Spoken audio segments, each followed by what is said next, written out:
forgot my costume today. No. For those of you watching this online later, we just had a Halloween party. That explains the outfit. Today we're talking about living abundantly, and I have a list of 5 things I'm going to share with you, but I want to give a bonus one, and it's fun. Living abundantly, we think that living an intentional spiritual life, living abundantly in a spiritual sense, we think we have to be so serious.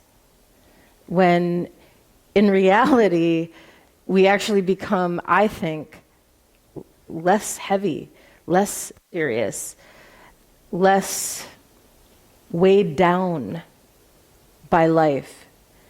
And we're able to just have fun. So on Friday night when we had our party, I begged people, please wear your costume on Sunday because I got to do this one more time. So thank you to all of you who did wear your costume today.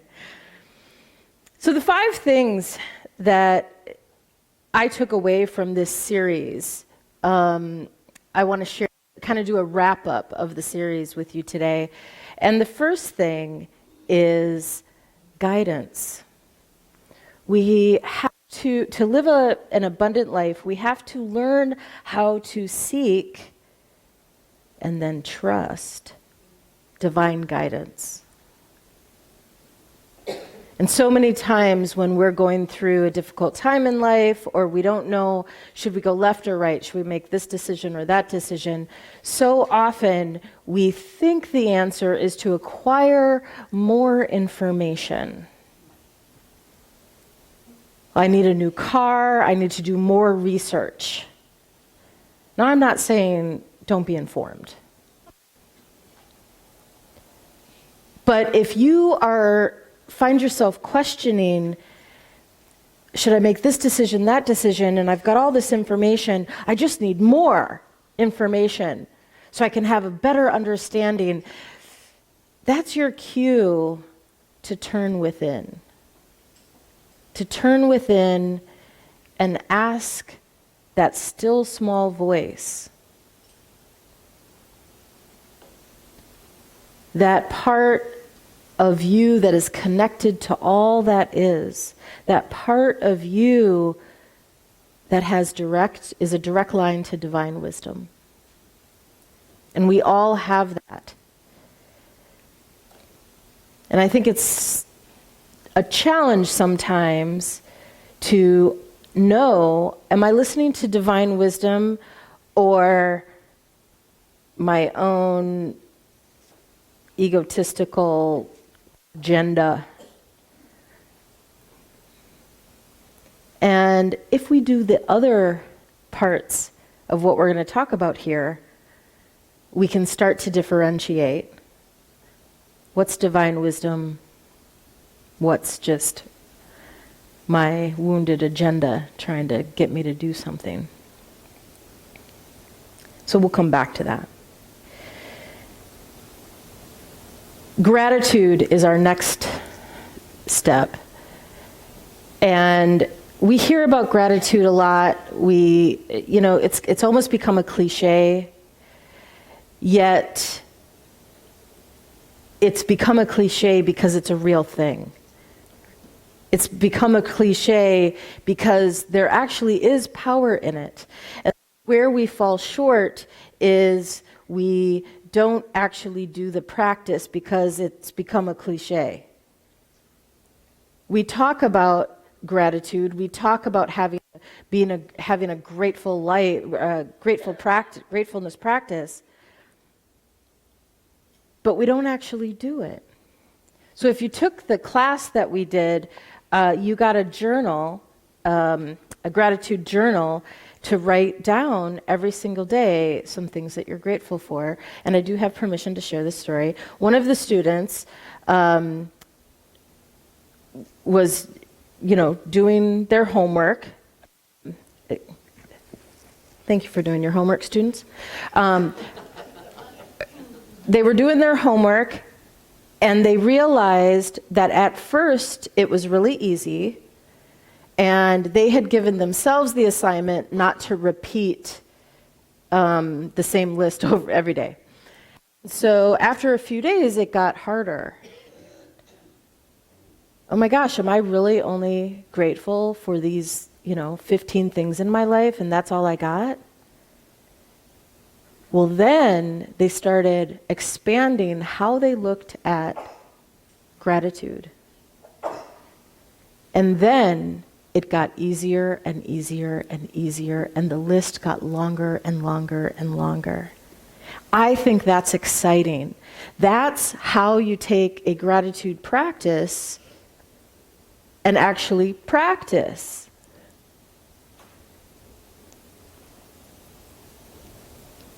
And I think this is part of when we say we want to live an intentional spiritual life. This is the part that nobody wants to talk about. There's homework, folks. There's homework. You got to do the work. And I bet every single one of you has heard practice gratitude before today and before this series. But how many of us actually sit down with a piece of paper at the end of the day and make a list of all the people we're grateful for, all the experiences of the day that we're grateful for, all the things that we're grateful for? How many of us actually do that practice? Not very many.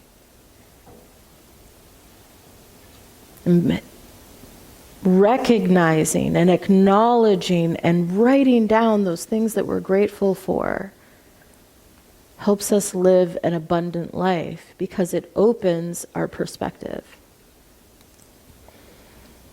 The next thing on our list of 5 is generosity. And in the series, our author, Robin Ryder, called it giving. I like generosity because I like to think I'm generous. I like the label. I like having the label of being a generous person. And practicing generosity is, giving financially to your spiritual community. Shameless plug.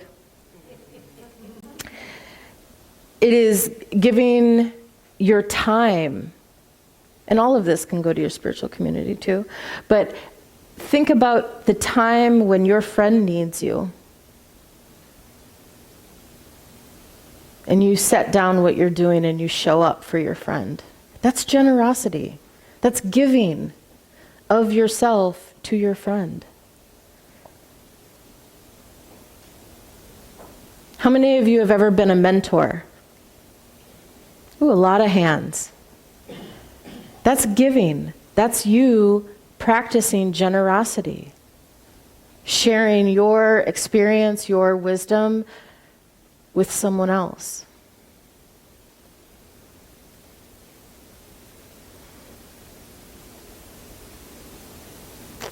Another thing that happens in class, we had a contribution journal. How am I contributing? How am I giving? How am I giving of myself? When am I donating money? To whom am I donating money? How am I giving of my time? To whom am I giving my time? To what cause am I giving my time? Am I sharing my gifts and my talents? How am I giving to the world? And the cool thing is once you start writing it down, then during the day you're like, ooh, you know what? I could give over here. And then I'll have another thing to write down in my journal. I can give over here. You actually start seeing opportunities to practice giving, to practice generosity. Giving and receiving go hand in hand. How many of you have a difficulty receiving? So I used to have a really hard time receiving. If you've ever given me a gift, you will think I'm lying, right? Because I go nuts every time somebody gives me something. But part of that's part of my spiritual practice. I struggled with receiving so much that I created relationships that were not reciprocal at all. As long as I gave more than I received, I felt there was a debt I didn't owe. And isn't that a sad way to look at relationships? That if you give to me or you show up for me, I viewed that as a debt I owe you? That's sad. It's a sad way to live. So at some point, several years ago, I decided I would celebrate every time I receive without creating a self-imposed debt. And I'll admit, I had to pretend at first. Somebody would do some. I remember years ago, we went to a coffee shop and I was late and the person knew my coffee order, and when I showed up, it was sitting on the table. And I had this moment of, oh, now I got to buy them coffee. And I had this whole debt racking up in my brain. But instead, I just went, thank you so much. Oh my gosh, you remembered my coffee order. That makes me feel so good. And I played it up. It's the opposite of sacred wallowing. I played it up so I could get comfortable receiving. And then at some point, I wasn't pretending anymore. At some point, somebody did something for me or gave me a gift, and I went nuts, and I was so happy, and it wasn't precipitated by that self-imposed debt. If you have a hard time receiving, I invite you to turn it into an exercise and celebrate every time you receive anything from anybody. And guess what? When you get really enthusiastic, when people do things for you, they want to do things for you. It's kind of cool. So we've got guidance, gratitude, generosity, and another part of living abundantly is that harmonizing power of love, right? Harmonizing ourselves with that life that we want to live. I like to think of this in terms of Tweba: thoughts, words, emotions, beliefs, actions. When I get into alignment, I get to live the life I want to live. When my mind, my thoughts are of, if you do something for me, I feel I owe you a debt, and I start calculating, and I think, oh my gosh, now, you know how I'm going to pay that debt? I'm going to double pay it so I can get ahead, and if you do anything for me again, then I won't be in the hole. So if that's my thoughts, and when I talk, I say, oh, thanks, right? And my words sound insincere, right? So that's not, my words are not even in alignment out loud, right? And my emotions are one of cringe, because now I owe you, and I'm feeling indebted. And I'm not liking it. It's not a fun emotion. I don't feel your generosity. I feel your manipulation. Self-imposed. I made up a story. And if I believe that the only reason you would give something to me is to create a debt or to get something from me or whatever, not because you're just a generous person, and my actions are one of indebtedness, what am I aligned with when that happens? I'm aligned with transactional relationship.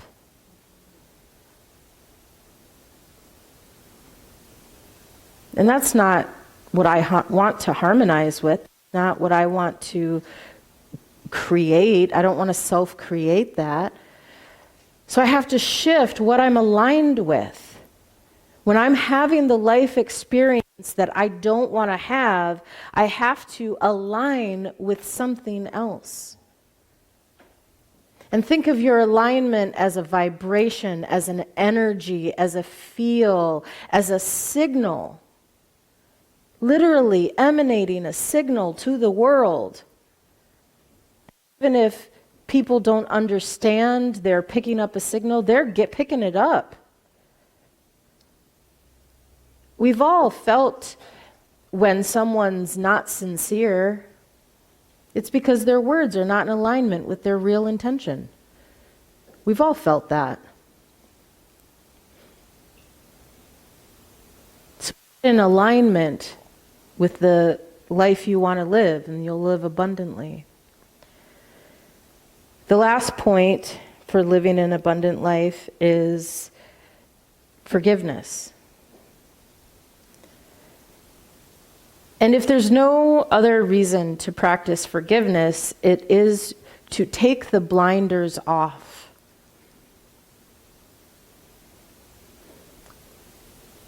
When we hold old hurts, when we hold old stories, when we become bitter about things, the more we do that, the longer we do that, the more instances we have of that. It's as if we put more and more blinders on our vision and our perception and our consciousness.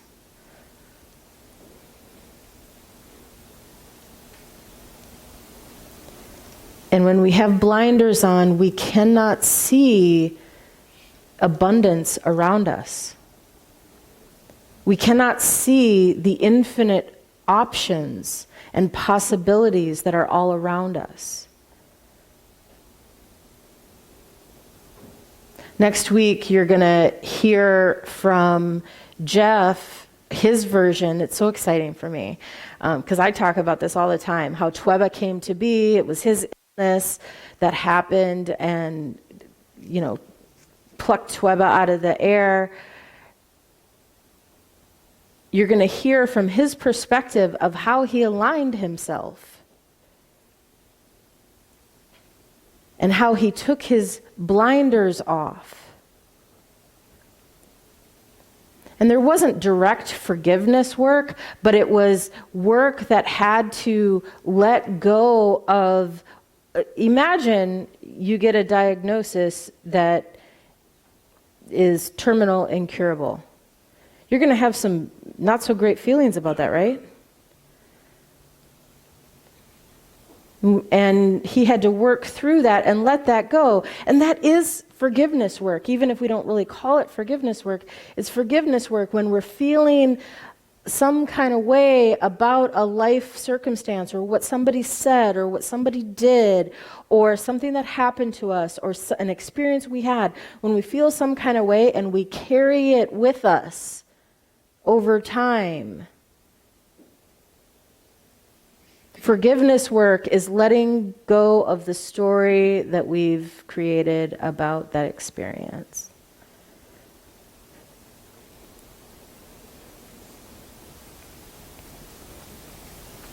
So, listen to your inner guidance. Be grateful. And actually practice it. Just, do a science experiment. Do a science experiment for, 3-4 weeks. Write down everything you're grateful for at the end of the day. Practice generosity. Write down every way you give. Just do it as a science experiment. See what changes for you. What do you learn about yourself? What do you learn about how you invest your time, energy, and effort? Practice Tweba. Practice aligning yourself with the life you want. I want more friends, but I refuse to go find any. I want more friends, but I hate people, so I don't go out.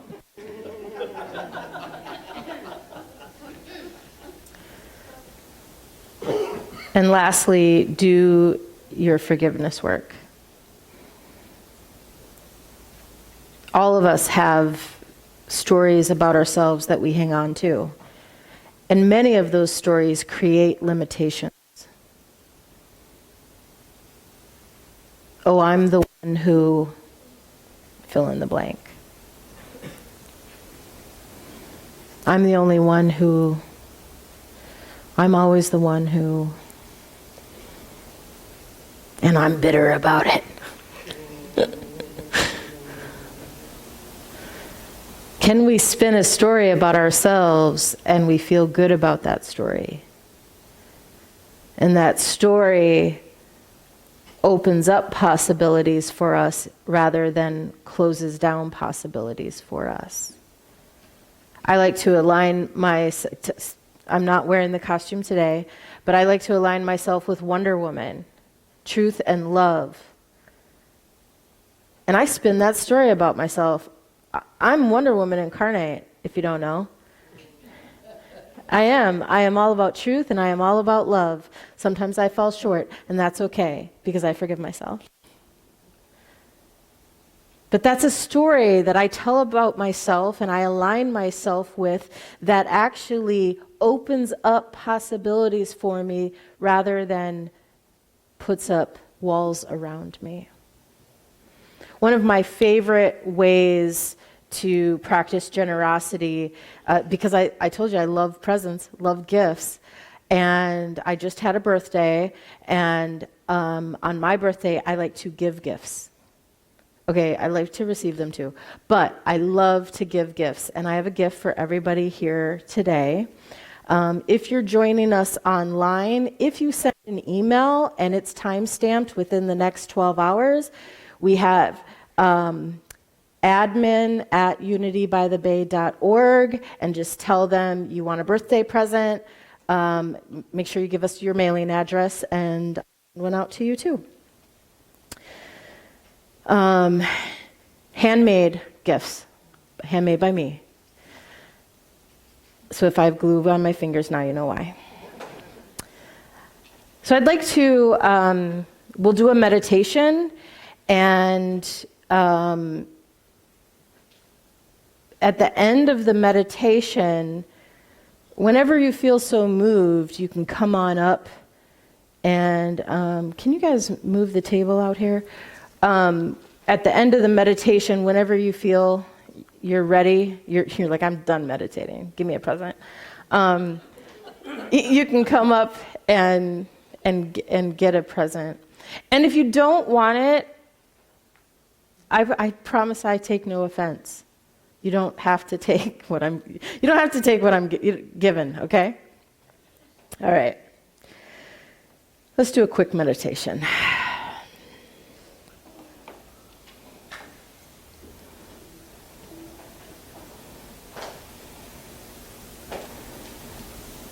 And let's focus inward on that sacred core.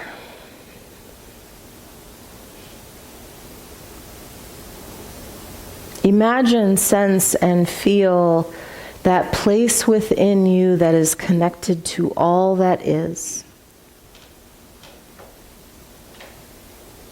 That place within you that is sacred and holy.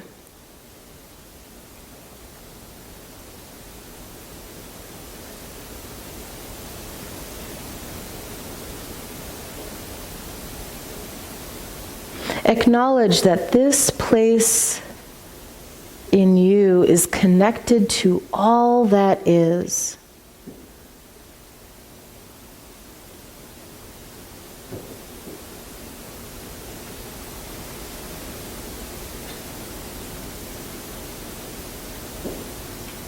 Every time you felt that you got there simply by the grace of God.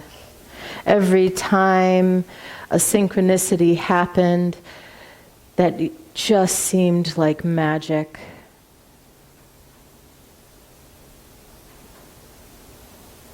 Every time you're thinking of a dear friend and then you get a call.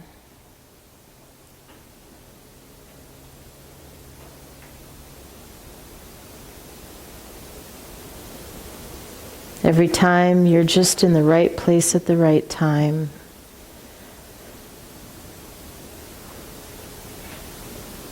Your interconnectedness to all that is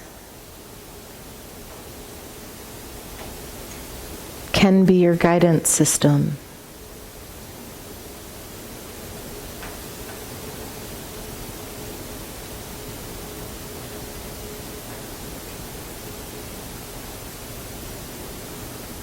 Your interconnectedness to all that is can be your guidance system.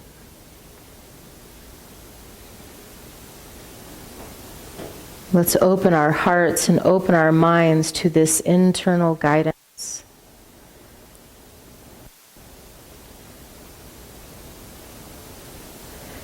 Just ask, what is mine to do to live my life abundantly? Do I need more gratitude? Do I need to be more generous?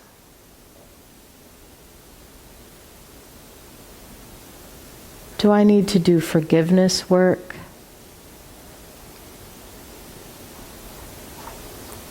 Do I need to work on what I'm aligned with?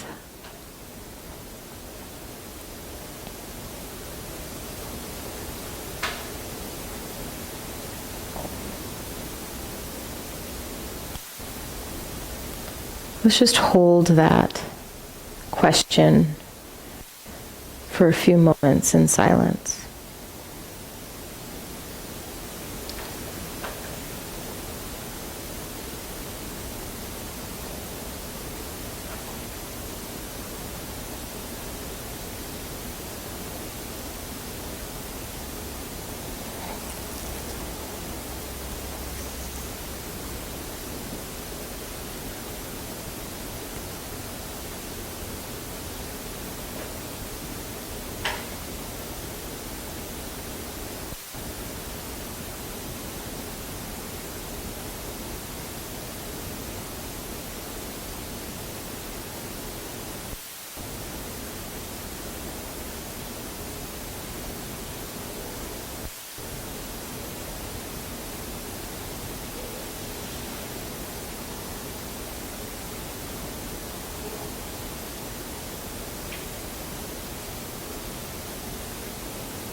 Who's ready to sing?